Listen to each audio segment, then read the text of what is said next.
Hello नमस्कार दोस्तों, आप सभी का पीटीएफ आईएएस एकेडमी में स्वागत है। तो जैसा कि हम बोले थे आपको, ये हमारा अंतिम वीडियो होगा। अंतिम वीडियो कहे तो जितना भी से मैटर है आज ही इसको हम लोग समाप्त ही करेंगे, है ना। तो आप देख रहे हैं पर्यावरण और हम कक्षा 5 की पाठ तीसरा, यानी कि तीसरा यह भाग हो जाता है। सर्व शिक्षा समग्र अभियान की जो किताबें हैं, एससीईआरटी की किताबें हैं, ये आपका हो जाता है ना। पर्यावरण और हमसे बहुत सवाल पूछे जाते हैं। चलिए हम लोग जहाँ से शुरुआत करते हैं, है ना, क्योंकि बहुत सारे टॉपिक हम लोगों ने ख़त्म किया है। आगे हम लोग देखें कहाँ से हम लोग को काम करना है। ये हो जाता है हम लोग का पानी और हम मान गए लोहा। मुझे लगता है कि जंतु जगत सुरक्षा संरक्षण जो है हम लोगों ने यहाँ तक, हाँ हम लोगों ने यहाँ तक पढ़ा था, है ना। अब हम लोग अध्याय 11 पढ़ेंगे, ठीक है।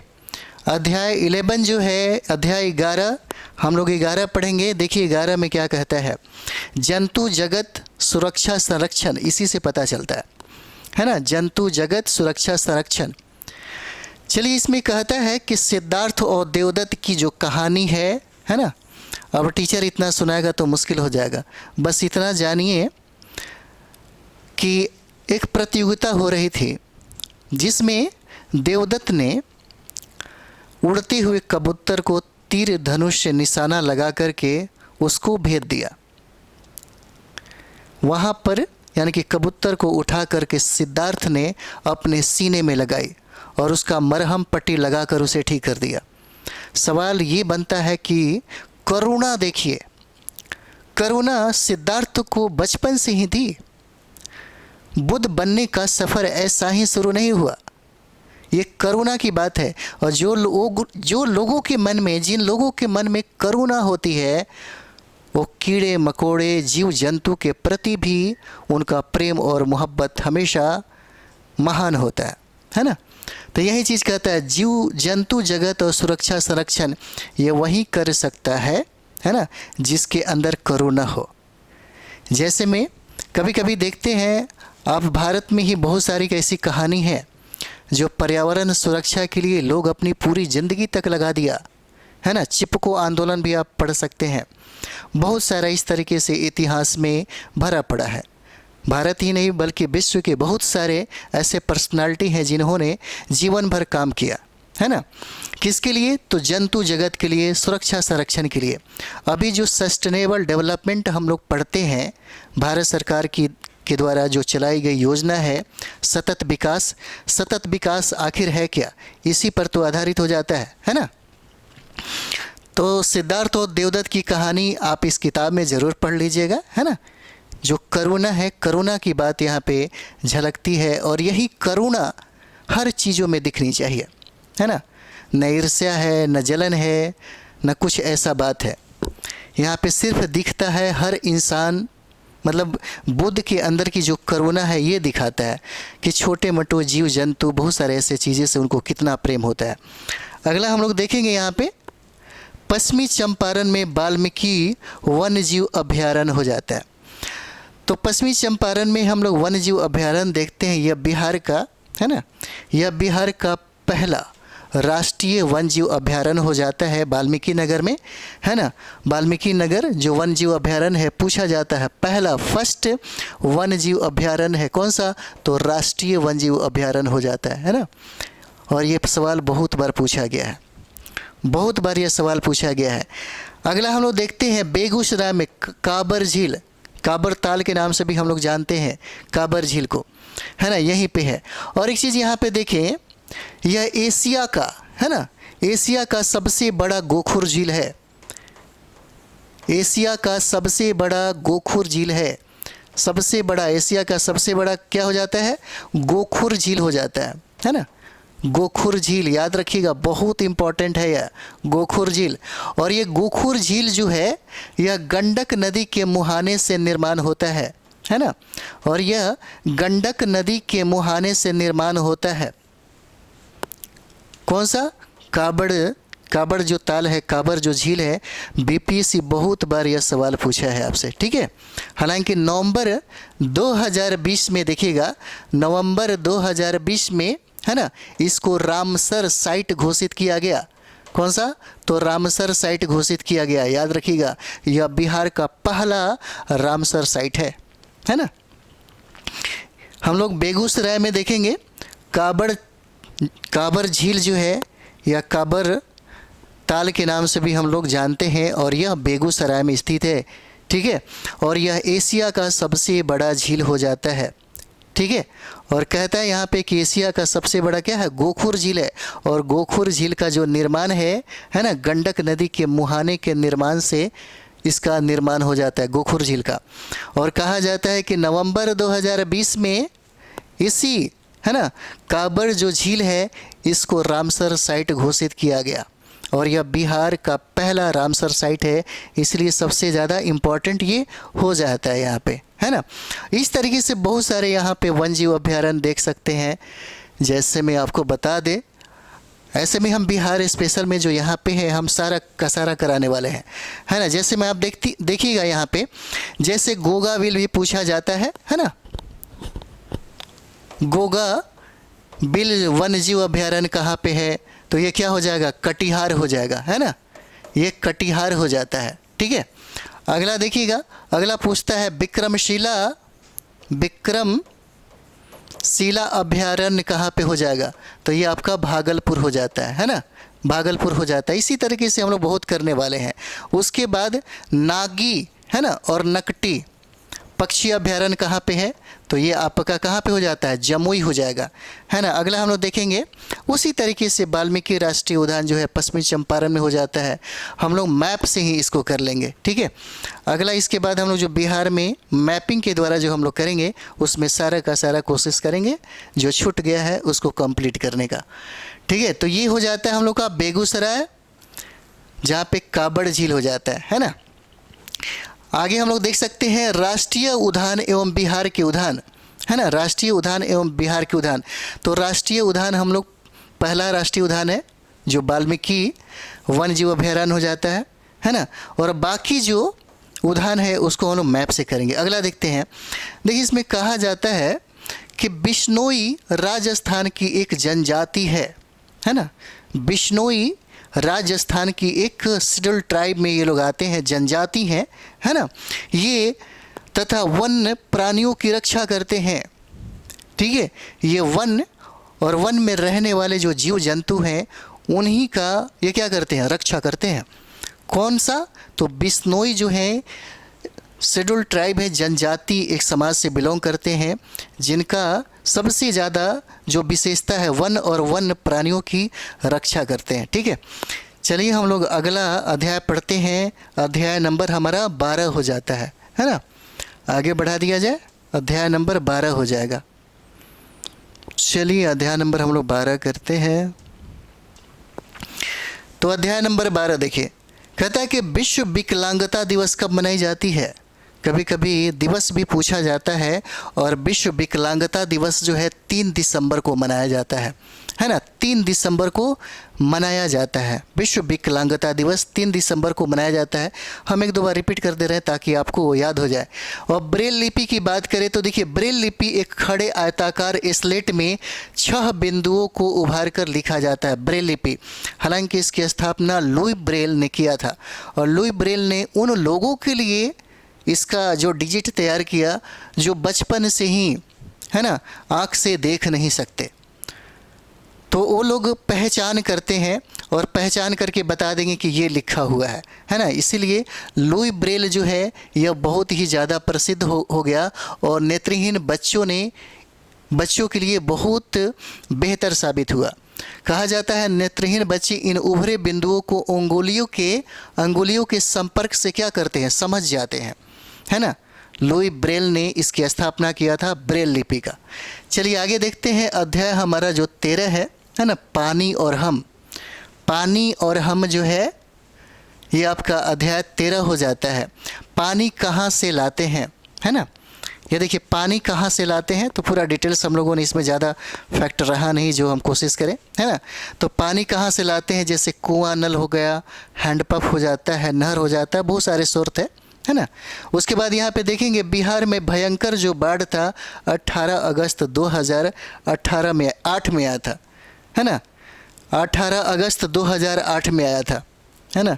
इसमें आप लोग देखिएगा बेतिया, मोतिहारी, सहरसा, है ना, दरभंगा, ये सारा का सारा जो क्षेत्र था एकदम समझिए कि भरा पड़ा था। आगे हम लोग देखेंगे अध्याय 14 सूरज एक काम अनेक, है ना। सूरज एक और काम अनेक हो जाता है। चलिए हम लोग आगे देखते हैं। यहाँ पे कहता है कि सौर कुकर, सूर्य के ताप से खाना बनाना, है ना, सौर कुकर, ठीक है। हालांकि ये सौर ऊर्जा अभी भी डेवलप किया ही जा रहा है। नवीकरणीय ऊर्जा के क्षेत्र में ये बहुत ही ज़्यादा महत्वपूर्ण हो जाता है। हालांकि पारंपरिक जो ऊर्जा है वो एक लिमिट में था, एक सीमित क्षेत्र में था, जो धीरे धीरे ख़त्म के कगार पे आप मान सकते हैं। इसलिए जो सौर ऊर्जा है इस पे ज़्यादा फोकस किया जा रहा है। और यही कहता है कि सौर कुकर जो है ना, सूर्य के ताप से अब क्या होगा, खाना बन जाएगा। सूर्य की शक्ति को हम कई प्रयोग में लाते हैं, इसे सौर ऊर्जा कहा जाता है। हालांकि सूर्य का जो प्रकाश ये बहुत ही पावरफुल ऊर्जा है ना। चलिए आगे हम लोग देखेंगे सौर कुकर की दीवारें, है ना। सौर कुकर की दीवारें और पेंदी काले रंग से पुती होती है। सौर कुकर की दीवारें और उसकी जो पेंदी है काले रंग से पुती होती है। उसकी ढक्कन पारदर्शी कांच का होता है ना। उसमें लगा दर्पण प्रकाश की किरणों को अंदर रखी खाने की चीज़ों पर डालता है। इससे एल्यूमिनियम के डिब्बे में रखा खाना क्या होता है, पक जाता है, ठीक है। सौर ऊर्जा से छोटी छोटी बैटरियां भी चार्ज होने लगी है ना। इसको हम लोग डिटेल्स में करेंगे अगले मतलब क्लास में, क्योंकि अगले क्लास में आपको पूरा डिटेल्स में अच्छा से दिया हुआ है ना। चलिए आगे हम लोग देखते हैं। यहाँ पे आगे हम लोग देखेंगे, मुझे लगता है कि समाप्ति ही होने के कगार पे है ना। मोटर गाड़ियाँ चलाई जा रही है। कृत्रिम उपग्रह में भी ऊर्जा प्राप्त करने के लिए इसका प्रयोग होता है। अब तो रेलगाड़ी चलाने पर भी विचार हो रहा है। देखिए सौर ऊर्जा का प्रयोग हर क्षेत्र में अब देखने को मिलेगा। अगर हम लोग बात करें तो भारत के जो प्रधानमंत्री हैं वो सबसे ज़्यादा जोर यहीं पे दे रहे हैं। बिहार के बहुत ऐसे सरकारी जो भवन है वहाँ पे सौर प्लेटें लगाई जा रही है, ताकि जो पारंपरिक रूप से जो विद्युत का जो उत्पादन हो रहा है उस पर यानी कि कम भार पड़े। और नवीकरणीय ऊर्जा पे सबसे ज़्यादा भारत सरकार और साथ ही साथ बिहार की सरकार भी ज़्यादा ध्यान दे रही है, जोर दे रही है ना। पूरी दुनिया सौर ऊर्जा के तरफ में अग्रसर होते जा रहा है, इसीलिए भारत को भी इसमें पीछे नहीं रहना चाहिए, है ना। अगर देखें हम लोग तो मोटर गाड़ी से लेकर के अभी तक ये भी ट्रेन चलाने की भी बात किया जा रहा है कि सौर ऊर्जा से ही रेल को संचालित किया जाएगा। चलिए हम लोग देखते हैं अध्याय 15 हमारा जंगल। अध्याय 15 हम लोग देखेंगे और इसको भी हम लोग मैप से ही करेंगे, है ना। मैप से ज़्यादा चीज़ें याद हो जाता है और इसलिए कुछ चीज़ें हम लोग मैप से कर लेंगे। तो देखिए यहाँ पे वाल्मीकि राष्ट्रीय उद्यान में बाघ का मुख्य रूप से संरक्षण किया जाता है। पूछा जा सकता है कि एकमात्र राष्ट्रीय उद्यान कहाँ पे, पश्चिमी चंपारण में। और पश्चिमी चंपारण की अगर बात कर दिया जाए तो पश्चिमी चंपारण हमारे बिहार का सबसे बड़ा डिस्ट्रिक्ट हो जाता है ना। सबसे बड़ा डिस्ट्रिक्ट होता है, सबसे बड़ा जिला आपका कौन हो जाएगा, पश्चिमी चंपारण हो जाएगा। और इसी पश्चिमी चंपारण में आपको राष्ट्रीय वाल्मीकि राष्ट्रीय उद्यान है। और इसी पश्चिमी चंपारण में अगर बात कर दिया जाए तो इसी पश्चिमी चंपारण में सोमेश्वर की श्रेणियां हैं। सोमेश्वर की श्रेणियां जो आपसे प्रश्न पूछा जाता है ना। सोमेश्वर की श्रेणियां कहाँ पे है, केवल मात्र कहाँ पे है, ये आपका पश्चिमी चंपारण में है। और देखिए पश्चिमी चंपारण जो डिस्ट्रिक्ट है ना, एक तरफ इसका जो सीमा अंतर्राष्ट्रीय सीमा से जुड़ाव साझा करती है और दूसरा जो सीमा है यह उत्तर प्रदेश से साझा करती है ना। अपना जो पड़ोसी राज्य है ना, वो उत्तर प्रदेश से भी साझा करती है और नेपाल के साथ भी इसका सीमा साझा करता है। इतना हम लोग जान गए। चलिए आगे देखते हैं। हिरन जो है पौधा खाता है और बाघ हिरन को, अगर बाघ खत्म हो गए और हिरन की संख्या बढ़ जाए तो क्या होगा? पेड़ों की संख्या में कमी आ जाएगी और पर्यावरण संतुलन क्या होगा? बिगड़ जाएगी, है ना। ये तो कुछ ये कह सकते हैं कॉन्सेप्ट की चीज़ें हो जाता है। और याद रखिएगा, बीपीएससी लगभग 50% आपसे, है ना, 50% आपसे कॉन्सेप्ट पूछेगा और 50% आपसे फैक्ट पूछेगा। इसलिए दोनों चीज़ें होना ज़रूरी है। जब तक आपके पास कॉन्सेप्ट अच्छा नहीं रहेगा, आप फैक्ट नहीं बना पाएंगे। इसलिए बीपीएससी की तैयारी करने वाले सबसे पहले मेंस की तैयारी करते हैं। यूपीएससी की तैयारी करने वाले जो विद्यार्थी हैं वो सबसे पहले मेंस का तैयारी करते हैं। उसके बाद बनता है कि पीटी अब कितना दिन में और कैसे किया जाए, है ना। तो ये हो जाएगा। चलिए अगला हम लोग देखते हैं धरहरा की परंपरा, है ना। आगे हम लोग देखें धरहरा की परंपरा। धरहरा की परंपरा, यहाँ पे देखिएगा एक चीज़ मिलेगा, धरहरा की परंपरा है ना। इसमें पर्यावरण के प्रति संवेदनशीलता को उजागर किया गया है। कहा जा रहा है कि भागलपुर जिले के एक नवगछिया प्रखंड में यह परंपरा प्रचलित है, धरहरा की परंपरा। इसका मतलब क्या है?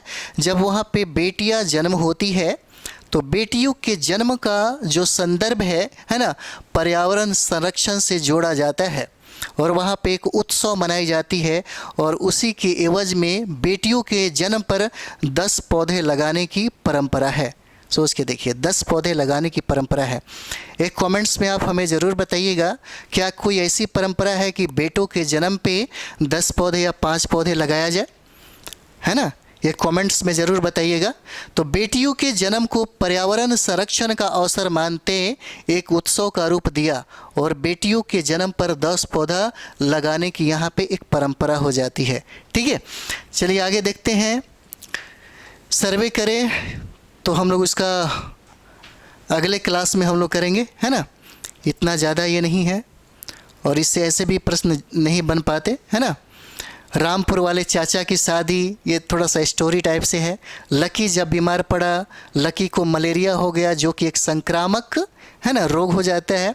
मच्छर वाले रोग से कैसे बचे, तो मच्छरदानी इस्तेमाल, ये सब चीज़ें 5वां क्लास का है ना।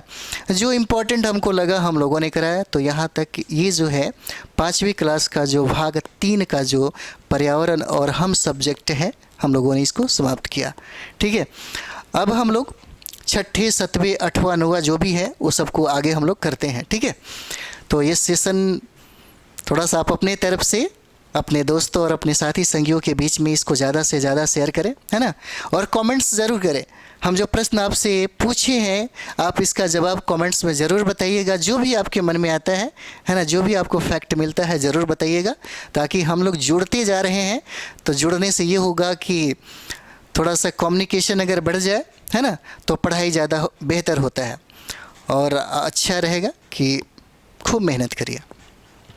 तो चलिए हम लोग अगले विषय को अच्छे से शुरुआत करते हैं, है ना, और फिर मिलते हैं हम लोग अगले वीडियो में एक अलग सब्जेक्ट के साथ।